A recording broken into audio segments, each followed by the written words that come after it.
This can be like a off-take type shit, you know.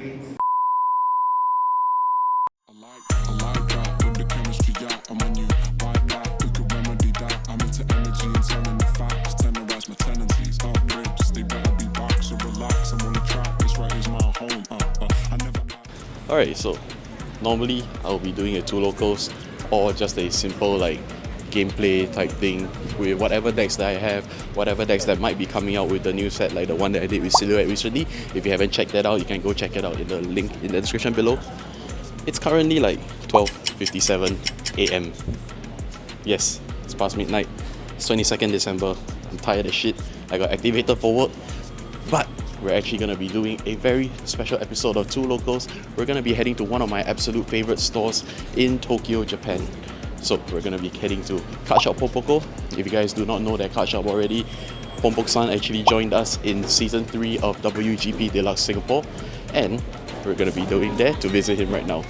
So we'll give you an update along the way, either in the plane or when we land. But more importantly, we'll see you guys when we reach Tokyo, Japan.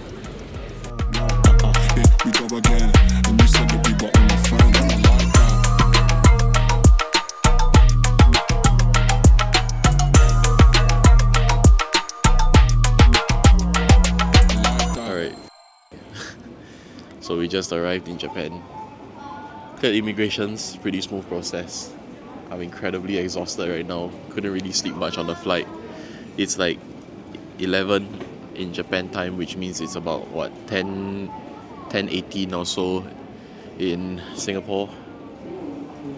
We're gonna meet up with Mr. Glenn.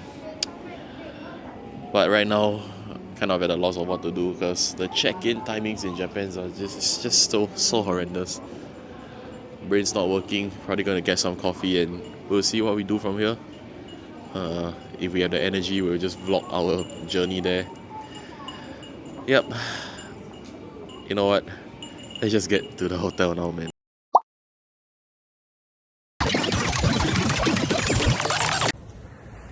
Yeah, how's it going, guys?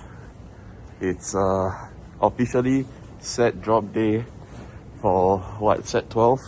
Is it set 12, guys? Yep, set 12. Set 12 for Vanguard. Holy shit, it's like, it's what, 5 AM now? Is it 5 AM? About 5:30 about that. It's 5 AM and the sky is still dark. We're making our way to Akihabara now. We're gonna be queuing at different card shops so that we can get a head start, or rather get in the queue to get some new rarities. Pardon the poor quality. I'm going to Ponpoko to line up. He's going to what, Shaka? Shaka. We're going to Shaka. And our friend Glenn at the back, he'll be going to EQ-san. Hopefully we will be able to get the rarities and maybe some boxes.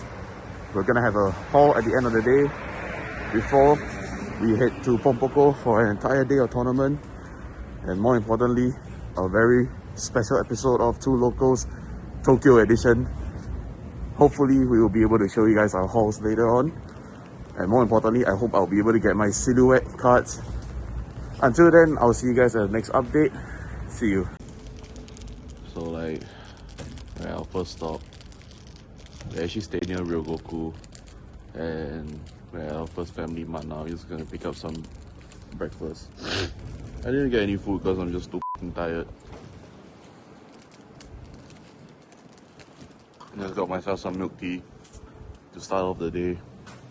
These are eating. We're still gonna be heading our way to Akihabara. Hopefully we get some good deals. If we don't, it. At least we tried. See you.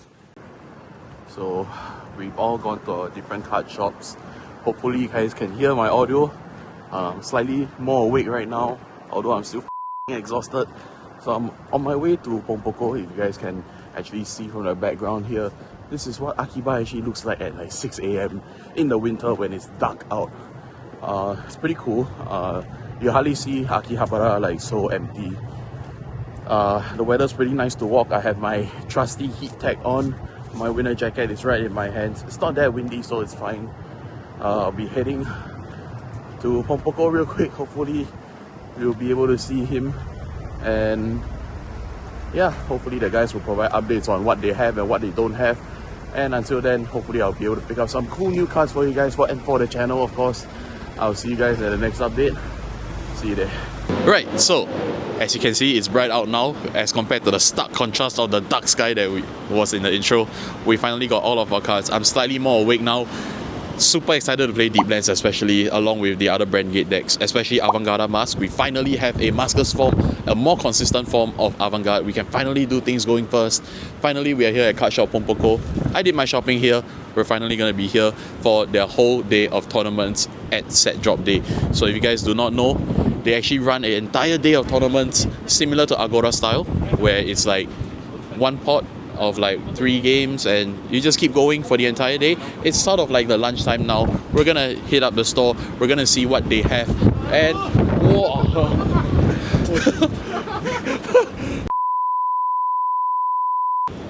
So yeah, that was just us clowning around in front of the store, and yeah, we're gonna have some fun at Ponpoko today.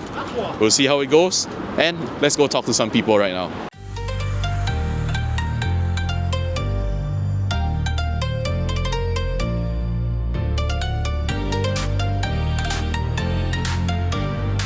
So we're finally at Cardshop Ponpoko. We are here with Miyamoto-San, the most famous Japanese man. Yeah. The most famous Japanese man. Yeah. So if you guys remember, me and Louis actually brought Miyamoto-San and Daihyo around when they came to Singapore for our deluxe. Still super happy. Mecha ureshi. Yeah, my best of friend. Yeah, so his shop is amazing. If you guys have not seen Cardshop Ponpoko, you can check out on Twitter.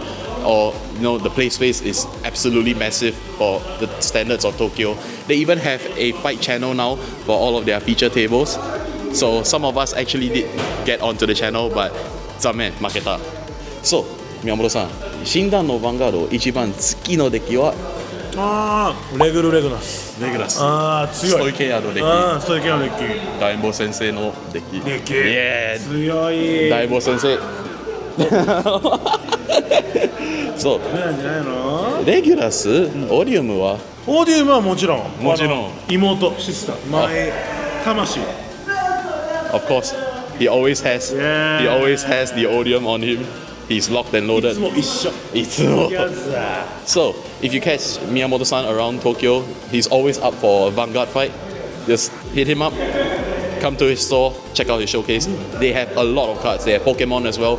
So come by Miyamoto-san shop and say hi to him. Nope.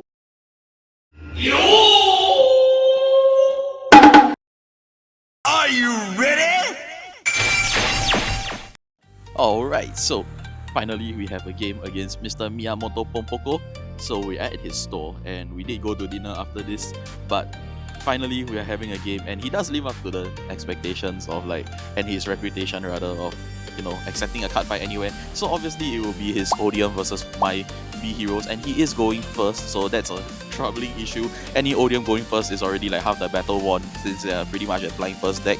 And there we go, him discarding a very expensive copy of Secret Rare Odium, opening a very expensive copy of the Destiny Timepiece with the Hikari face, me dropping a casual FFR, going up into my Beaver, in fact searching out the Ayas. So Ayas will go into my hand, which will of course allow me to put the lane swapper into the order zone under Scout. And energy charging 3 for going second, drawing 1. So here we go, set the order, suck 1, and calling the Center Faris, dry check, getting the Vown up. So all the effects going to the Center Faris, and I remember Miyamoto-san was just like, hey, Barunato ka, Barunato tsuyoi. So yeah, this pretty much launched me all the way and catapulted me to a very, very advantageous position, because B heroes, even though they can lose rear guards early, we can get them back, although it might be a little bit rough to get them back out. So having an opponent at 3 damage and me being at 0, obviously it's a really, really high tempo turn for me, and him going into the Colossus as well as the Dragon to allow him to draw cards, Anachronos, so he pretty much has a very nice start as well, discounting the fact that, he did get Vown outed, and he did check the PG, which generally can be considered quite useless against B heroes, because B heroes are a deck that goes wide instead of going tall. So having more hard shield value rather than PGs to perfect guard anything might be better. In fact, all you ever need to PG is probably the second Vanguard swing where Unite Dianos is coming in at like what, 28, maybe 38 with Persona Right and 2 criticals. And especially after B Hero's amazing filter capabilities where everything is all just triggers left in the deck, or at least 70% of the deck is left with triggers. So here we have the grade 2 set order, and here we go with all of my filtering as always. So Persona Right to my hand and the other two going into the Order Zone as scout position. And here we go with the Vanguard effect. So I freaking love this new grade 2 right line for B Heroes. I believe this card has single-handedly carried B Heroes to a whole new different tier of gameplay. I dare say it's high tier 2 or low tier 1. In fact, some people do agree that it can be a mid tier 1 deck. Obviously, it's not as strong as, say, Deep Lens, in my honest opinion. I mean, I do run both Deep Lens and Heroes, and I can really tell the difference between both decks. So Deep Lens really do have the capabilities to go into late game, while B Heroes kind of just run out of everything kind of like by the first or second Persona Right turn, or at least ideally you want to kill before your first Persona Right. So here we go with my full combo going into the lane swapper, Sender Faris out into the rear guard, Broad Furvis, and we have All Might coming in at the Vanguard circle, sending in the Vanguard with a boost at 18,000. So dry check, I should be getting a trigger here because of all of the hard filter that I've been doing, as you guys can see from B Hero simply playing an order. That's a huge trigger right there, all to the Vanguard, pushing him to 4 damage. And we have Broad Furvis coming in at 23 because Sender Faris is a 13k booster.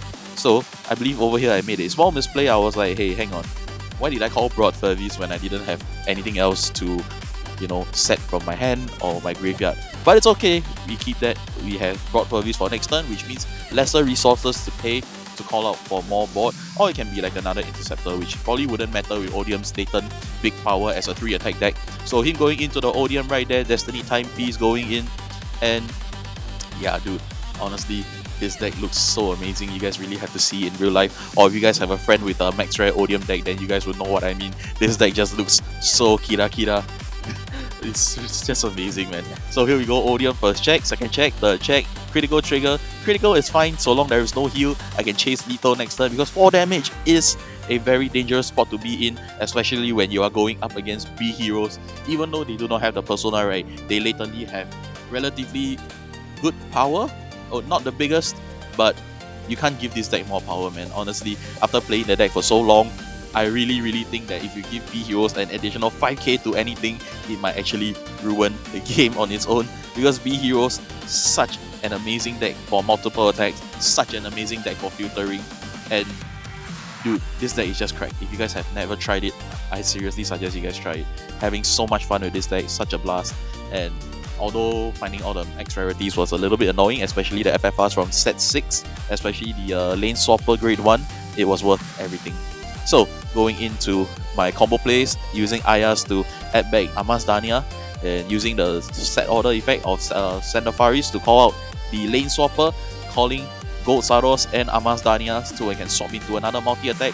With 3 counter blasts, we can do quite a lot of attacks actually. So Broad Furvis coming in at 20,000 to the Odium, so that is a 10k shield. What is he gonna throw? He's probably gonna throw like a Resend Heal if I'm not mistaken. So I mean, Resend Heal pretty much have like nothing on B Heroes because we are all single attackers that sort of just swap positions with the help of the grade 1. So Resend triggers aren't really that useful. Oh, he drops 2 Takedown Dragons. That card is really amazing actually. And we have Twin Drive, 1 PG, 1 crit, all to the All Might. So Soul Blasting 1, using the lane swapper to swap, and using my Revel Dress effect to go into Revel Dress Unite Dianos. So coming in at 28,000 with 2 criticals, single drive, and what does Ponpoko do? His hand is not really considered big, so this is proving to be a little bit of an issue for him. But of course, my Amas Dania can be coming in for 5,000 guard because Unite Dianos does give you an additional 5,000, so that's pretty good. So here we see him thinking quite a bit, like he does have the PG, so he is going to go for it, and that is 3 damage. That is game.